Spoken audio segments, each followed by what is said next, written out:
Здравейте! Аз съм Кристияна Христова и съм директор на Център за култура и дебат Червената къща. Благодаря ви, че дойдохте на тази лекция. Първо искам да благодаря на Американското посолство, че организира лекцията в България, защото мисля, че момента е особено важен. В момента да разбереме какви са причините за радикализацията на младите хора и какви са новите похвати на неонацистските идеологии в България и по света. За лектора Кристиян Пичолини, който е всъщност основният герой тази вечер, той е режисьор и продуцент, носител на наградата Еми, активист срещу движението на омразата. Завършва международни отношения в университета Депол, с отличие създава своя собствена глобална компания за развлечения и медии и е назначен за член на комитета Грами за рок музика в Чикаго и на Международния фестивал за филми и музика в Чикаго. През 2010 се основава Живот след омразата, неправителствена организация, посветена на противодействие на всички видове расизъм и насилствен екстремизъм. През 2016 Живот след омразата стартира Exit USA, единствената програма на Северна Америка, ръководена от бивши екстремисти, чиято цел е да помага на хората да оттеглят подкрепата си от идеологиите за превъзходство на бялата раса. През 2015 година Кристиян публикува мемуара си "Романтично насилие", мемуарите на един американски скинхед, където в детайли описва участието си в ранното движение на скинхедите за превъзходство на бялата раса в Америка.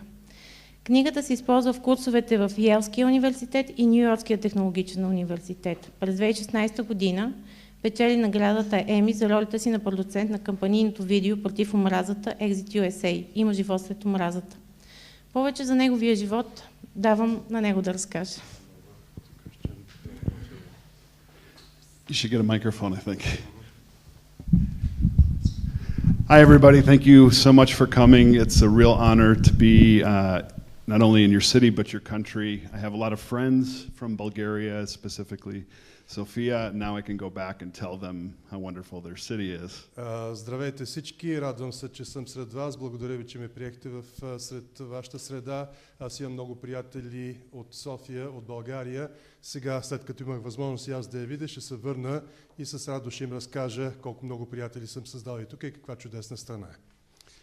She was nice enough to tell you about all the things that I've been working on recently, but I'd like to tell you why I work on those things. Нашата домакиня беше достатъчно любезна да ви запозная с повечето проекти, по които работя в последно време, но пък аз сега ще ви кажа защо съм се захванал с тях.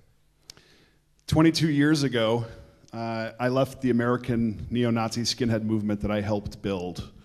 I was 22 years old at the time, but I had already spent 8 years from the time I was 14 years old in America's first neo-Nazi skinhead group. Преди 22 години аз напуснах американското неонацистско движение, един от чието създатели бях лично аз. Тогава бях на 22, сега съм на 44. От тези 22 години 8, т.е. от 14 годишна възраст, бях прекарал в това движение като неонацист. But before I take you down that road, I wanted to just tell you that I was a very normal teenager. I may have had a bad haircut, and I wish I still had that hair. Maybe not that hair, but... преди да стана това, което станах, аз трябва да ви кажа, че идвам от едно напълно нормално американско семейство. Бях тинейджър, юноша, като всички останали. Винаги бях с зле постригана коса. Сега и да искам, не мога да я пострижа, искам и сега, ама няма как, като някоя ще си прическа да имам. He's telling you the jokes too? Very good. Everybody's laughing, as you can see. You know, I was a very normal teenager. I loved to play football, and when I say football, I mean soccer. I loved to chase girls, but I also had very low self-esteem, and I had self-confidence issues, not unlike all teenagers. Бях напълно нормален тинейджър, нормален юноша, обичах да играя футбол. Под футбол разбирам не американския, това, който играете вие в Европа. Обичах да гоня и мацките, но проблема ми беше, че имах ниско самочувствие и че имах проблеми с така, кой съм аз, не можех да се изживея като пълноценна личност тогава и да придобия необходимата увереност. My parents were Italian immigrants who went to the United States in 1966.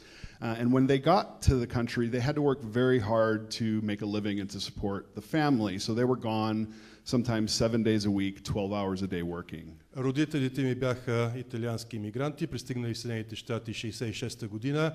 Аз почти не ги помня от моето детство, защото те още с идването си трябваше да започнат работа. за да издържат семейство. Мен и брат ми, това бяха 12-15 часови работни дни, 7 дни в седмицата. Може да се каже, че аз почти не ги виждах. And because of that, I was raised by my grandparents, and I was a very lonely kid who didn't really know if I fit into American culture or Italian American culture.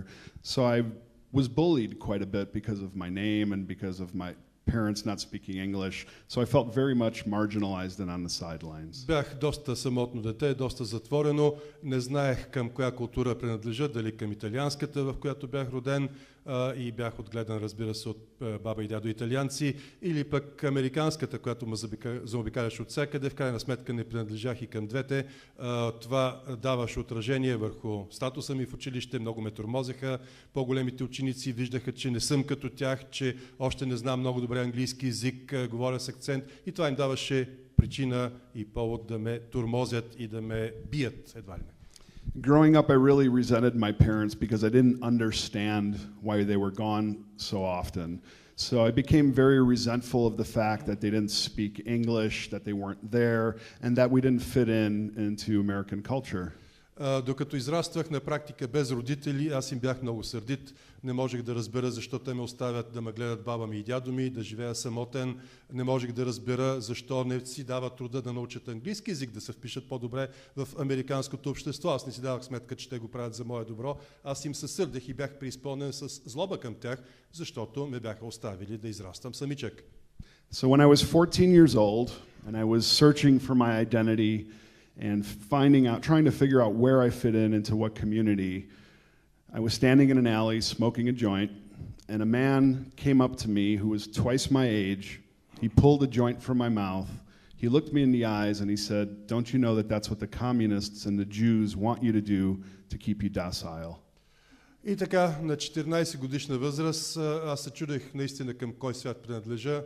И веднъж се бях осамотил в една тясна уличка между две сгради и си бях запалил една ганджа и така си седя и си пуша и се чудя, нали, на кой свят съм. И до мен се приближава някакъв човек, 2 пъти на моята възраст, и ми вади цигарата от устата и казва: "Я да не пушиш това нещо. Евреите и комунистите искат да го пушиш, за да може да те побъркат и да манипулират съзнанието ти." And to be honest, I didn't know what a communist was. I don't think I'd met a Jewish person, and I didn't really know what the word docile meant. Честно казано, до тогава аз не знаех нито какво е комунизъм, нито си спомням да съм срещал жив еврей някога през живота си и нямах представа по какъв начин чрез тая ганджа те могат да ме поробят и да ме направят зависим от тях. But I felt powerless. And this man, who was twice my age, who was America's first neo-Nazi skinhead,